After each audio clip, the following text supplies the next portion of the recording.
గణతంత్ర దినోత్సవాన్ని పురస్కరించుకొని దేశవ్యాప్తంగా కేంద్ర రాష్ట్ర ప్రభుత్వ కార్యాలయాలు చారిత్రక ప్రదేశాలను విద్యుత్ దీపాలతో ముస్తాబు చేశారు. ఢిల్లీలోని Rashtrapati Bhavan, south block, north block వంటి కేంద్ర ప్రభుత్వ కార్యాలయాలు విద్యుత్ వెలుగుల్లో మెరిసిపోయాయి.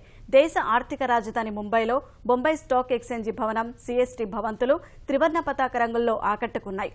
దుబాయ్లోని ప్రపంచపు అత్యంత ఎత్తైన కట్టడం బుర్జ్ ఖలీఫా సైతం త్రివర్ణ పతాక విద్యుత్ దీపాలతో మెరిసిపోయింది. देखिए